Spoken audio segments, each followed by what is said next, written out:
Phone call తో మీ బంగారాన్ని విడిపించి ప్రెజెంట్ మార్కెట్ రేట్ కే కొని బ్యాలెన్స్ అమౌంట్ ని క్యాష్ గా లేకపోతే సమానమైన బంగారాన్ని మీకిస్తుంది అక్షయ గోల్డ్ హబ్.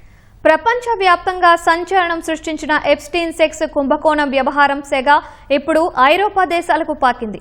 జెఫ్రీ ఎప్స్టీన్తో సంబంధాలు ఉన్నాయనే ఆరోపణలతో బ్రిటన్, నార్వే, ఫ్రాన్స్ వంటి దేశాల్లో కీలక రాజకీయ నేతలు తమ పదవులకు రాజీనామా చేయాల్సిన పరిస్థితి ఏర్పడింది. దీని ప్రభావంతో ఆయా దేశాల్లో రాజకీయ సంక్షోభం తలెత్తింది. కుదిపేసిన సెక్స్ కుంభకోణంలో నిందితుడు జెఫ్రీ ఎప్స్టీన్ కేసులో వెలుగులోకొచ్చిన కొత్త పత్రాలు ప్రపంచ రాజకీయాల్లో పెను ప్రకంపనలు సృష్టిస్తున్నాయి. అమెరికా న్యాయశాఖ ఇటీవల ఈ పత్రాలను విడుదల చేయడంతో పలు దేశాల ఉన్నత స్థాయి వ్యక్తులు రాజీనామా చేయాల్సిన పరిస్థితి ఏర్పడింది. ఎప్స్టీన్ ఫైళ్ల వివాదంతో రాజకీయ అనిశ్చితికి మారుపేరైన బ్రిటన్లో మళ్లీ సంక్షోభం ఏర్పడింది.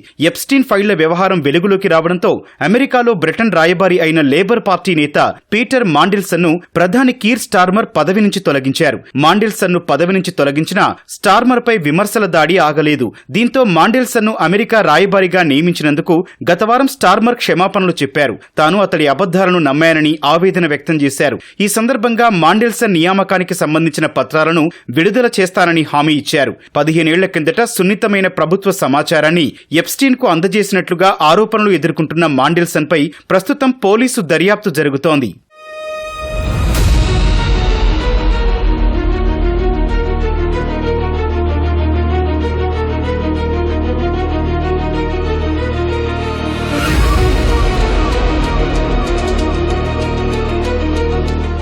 అటు ఎప్స్టీన్ కేసు ప్రకంపనలతో ప్రధాని కీర్ స్టార్మర్ నేతృత్వంలోని ప్రభుత్వంలో కీలక రాజీనామాలు జరిగాయి. ఇప్పటికే ఈ కేసులో భాగంగా chief of staff Morgan McSweeney, communication director Tim Allan రాజీనామా చేశారు. దీంతో స్టార్మర్ పై తీవ్ర ఒత్తిడి నెలకొంది. ఆయన ప్రధాని పదవికి రాజీనామా చేస్తారని జోరుగా ప్రచారం జరుగుతోంది. ఈ నేపథ్యంలో ఒకవేళ స్టార్మర్ రాజీనామా చేస్తే యూకే తదుపరి ప్రధానిగా మహిళా ఎంపీ షబానా మహ్మద్ అయ్యే అవకాశముంది.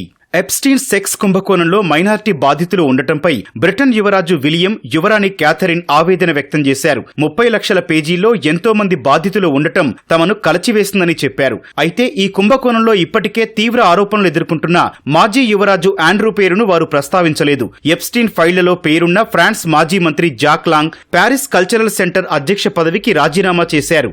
ఎప్స్టీన్ తో ఆయనకు ఆర్థిక సంబంధాలున్నాయని అమెరికా న్యాయశాఖ విడుదల చేసిన పత్రాల్లో వెల్లడైంది. ఫ్రాన్స్ మిట్టరాన్ హయాంలో సాంస్కృతిక వ్యవహారాల శాఖ మంత్రిగా జాక్ లాంగ్ పనిచేశారు. తమ కార్యాలయానికి హాజరు కావాల్సిందిగా జాక్ లాంగ్ కు ఫ్రాన్స్ విదేశాంగ శాఖ ఆదివారం సమన్లు జారీ చేసింది. కానీ ఆయన అంతకుముందే రాజీనామా చేశారు. అటు ఇజ్రాయెల్, పాలస్తీనా మధ్య 1990లో శాంతి కోసం ప్రయత్నాలు చేసిన నార్వే రాయబారి మోనా జూల్స్ రాజీనామా చేశారు. ఎప్స్టీన్ తో సంబంధాలున్నాయని ఆరోపణలొచ్చిన నేపథ్యంలో ఆమె ఈ నిర్ణయం తీసుకున్నారు. ఇటీవలే ఆమె జోర్డాన్ లో నార్వే రాయబారిగా పనిచేశారు. ఎప్స్టీన్ కేసులో భాగంగా నార్వే మాజీ ప్రధాని తోర్బ్ జోర్ను జాగ్లాండ్ పై ఆర్థిక నేరాల విభాగం దర్యాప్తు ప్రారంభించింది. ఇదే కేసులో World Economic Forum president Borge Brende పేరు కూడా ఉంది. మరోవైపు ఎప్స్టీన్ సెక్స్ కుంభకోణంపై స్పందించిన రష్యా ఈ పత్రాలు పాశ్చాత్య దేశాల ఉన్నత వర్గాల అసలు స్వరూపాన్ని బయటపెట్టిందని విమర్శించింది. అమెరికా న్యాయశాఖ విడుదల చేసిన ఎప్స్టీన్ ఫైల్స్ ప్రపంచ దేశాల రాజకీయ పారదర్శకతను ప్రశ్నించే విధంగా చేసింది. అయితే ఈ పత్రాల వల్ల ఇంకా ఎన్ని దేశాల ప్రభుత్వాలు కుప్పకూలుతాయోనన్న భయం అందరిలోనూ నెలకొంది.